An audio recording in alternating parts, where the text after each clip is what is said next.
Thank you, Sarah, and thanks to both you and Rose for putting together such a fantastic conference, being so innovative at a time where we need to come together and have conversations like this, and for also choosing to support Geology for Global Development as one of your charities through this conference. I want to reflect on some of the experiences that we have as an organisation today in terms of embedding responsibility into the training of Earth scientists so that they can contribute to sustainable development, but then also going from those grassroots classroom initiatives to work that we've been doing at the UN in terms, and building on from that previous talk actually, in terms of representing the importance of earth science in those global forums.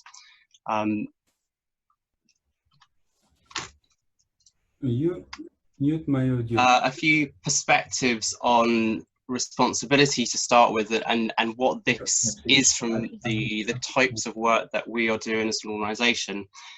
So first of all, I think responsibility is around actions that work towards achieving versus undermining the Sustainable Development Goals and other global development frameworks. So the SDGs have a vision and have the potential to transform society for the better, to give dignity to all people, to meet the needs of present and future generations in a responsible way. And I think responsibility is about working towards that. I think it's about just as much about how we work as what we do.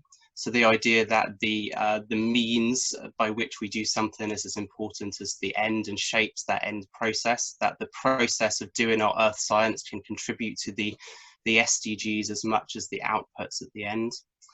I think responsibility is something that requires ongoing reflection, as well as it's not just something that we build in at the start of a program, it's got to be or an activity. It's something that we have to learn how to document and embed our learning throughout the course of a project or an activity.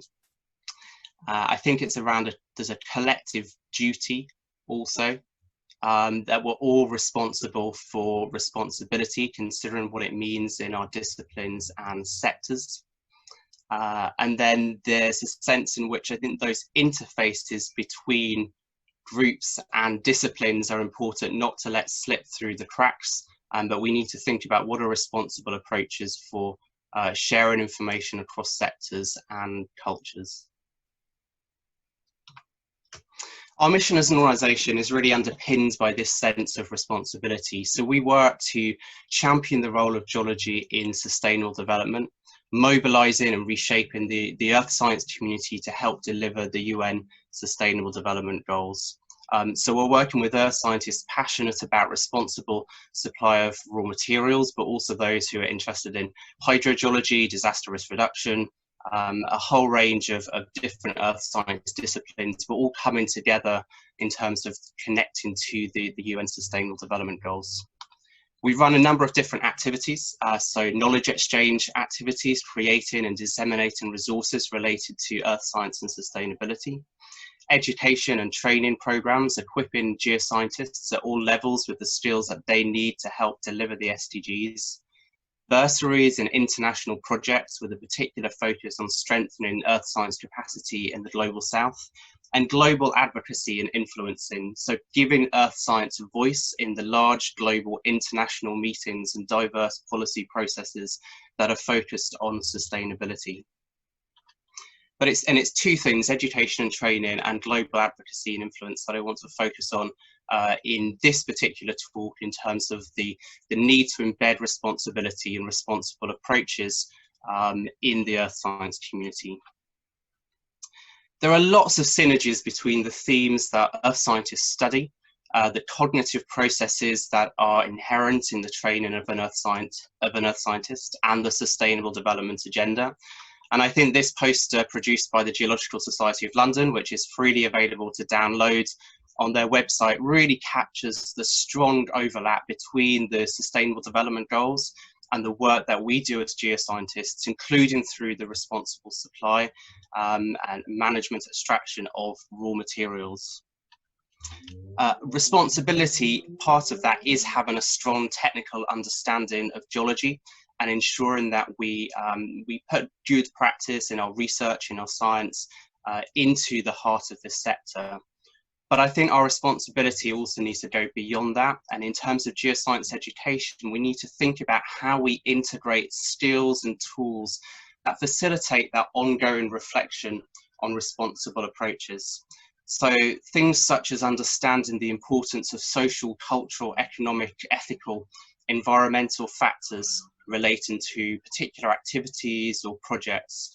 And it's not about becoming experts in all of these, but it's about building dialogue with those who are experts in these. It's about starting to have more interdisciplinary conversations. It's about starting to understand the types of data and approaches that these different groups use so that we can break down some of those barriers around language, terminology, discipline, when actually what's needed is a strong inter or transdisciplinary approach to tackling global challenges.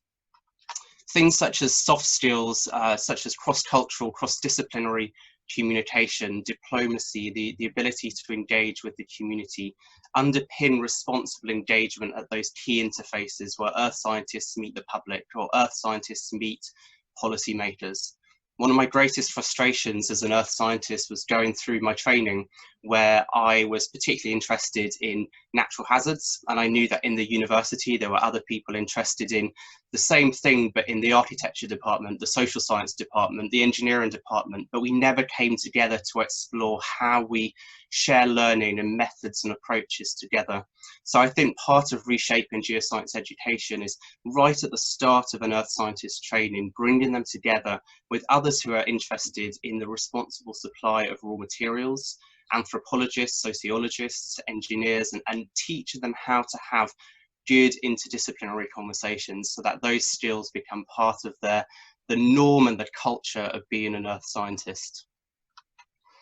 So in terms of what we are doing as an organisation to help reshape geoscience education, we've been running a series of interdisciplinary challenge-focused conferences since 2013, hosted by the Geological Society of London, largely bringing together students and early career scientists, but with speakers from across a range of different disciplines in the earth sciences and outside of the earth sciences, to reflect on not just geology for sustainable development, but also things such as cultural understanding, diplomacy, science policy, to help to embed some of these skills into the understanding of the earth science community. We've set up a network of university chapters focused on earth science for sustainable development in universities around the UK that organise the kinds of seminars that I wish I'd had during my training, where they bring together those different disciplines to explore issues, where they have speakers from NGOs, from industry, from academia, reflecting on how science is brought into their work and shapes the decisions that they make. But one of the challenges is that currently so much of this is extracurricular, is separate to the mainstream formal education of earth sciences. And I think something that we need to explore is how we bring in some of this skills development into the mainstream training of the earth science community to help them contribute to the responsible extraction and management of raw materials.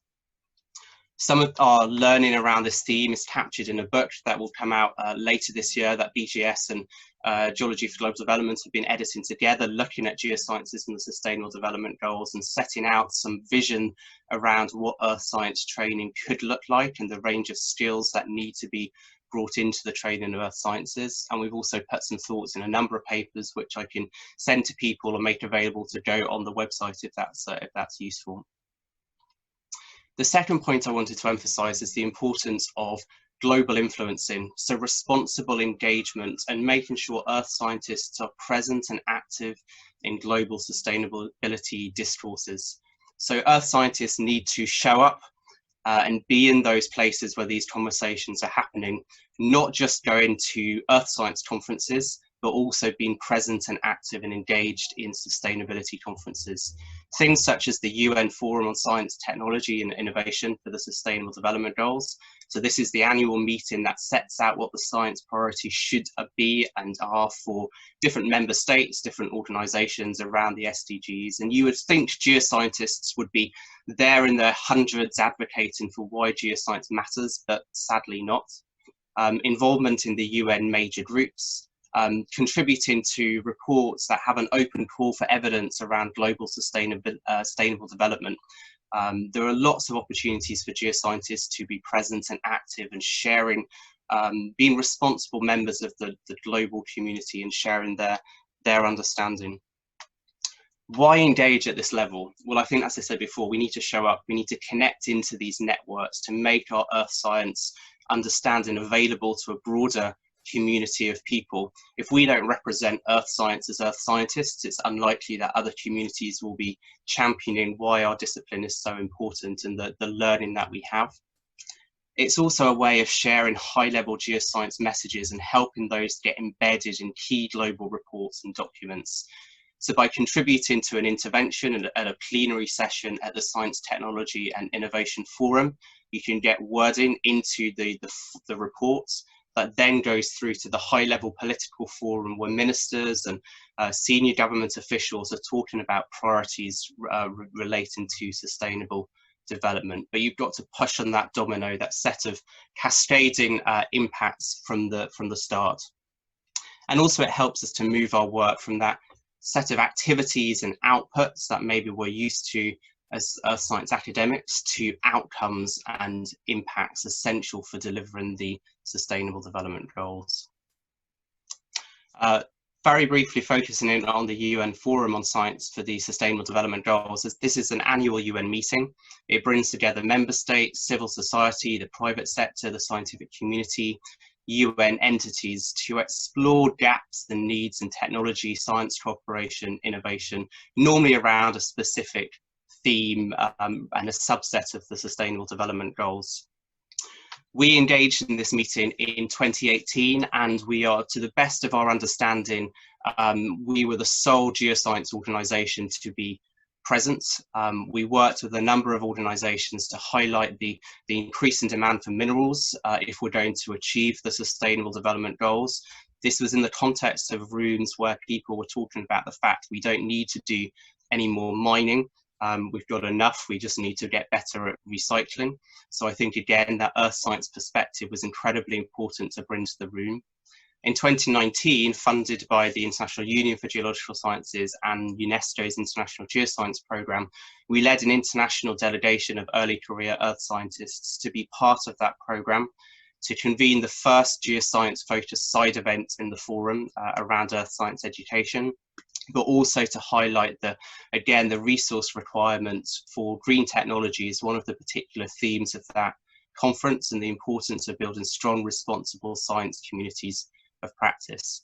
Some of the messages that we shared got embedded into the final report from this meeting that then, as I say, goes on to the high-level political forum where ministers come together to discuss the priorities. So getting into those spaces and talking about why earth science matters is incredibly important, because that's the only way to get things embedded into documents that can then feed through to those high-level processes. Our learning to date is that to do this, you need to build coalitions, partnerships to construct interdisciplinary interventions. Earth science is important, but I think as conferences such as this one demonstrates, it's bringing together different sectors to put together clear interdisciplinary messages that really captures the attention of policymakers. It's important to be proactive, to monitor UN pages, to look for calls for evidence and submit our ideas and understanding. Think about the language, the resolution of information that's required. Nice, clear, Creative Commons images are very rapidly picked up if they communicate the message effectively. And then also think about the evidence that connects outputs to outcomes and impacts. How are the SDGs going to be delivered through the work that we're speaking about here? Earth scientists are critical to achieving the SDGs, but business as usual isn't going to be sufficient to do that. And I think for the earth science community, we need to recognise that applies to us as a discipline. We need to evolve and adapt to enhance the relevance of our contribution. There are many different ways we do this, but for us as an organisation, and the talk I want to reflect on today, it's about trying to embed skills into the training of earth scientists to enable them to be responsible members of the global sustainability community and being present and active in those global sustainability discussions so that we can make sure earth science is represented. There's some further reading here that you can pause your video and look at the slides and go look for some papers, but otherwise thank you very much for your attention. Beautiful. Thank you so much, Joel. And yes, as per usual, you can hear that fantastic applause ringing out around the world from behind those microphones. That was absolutely fantastic.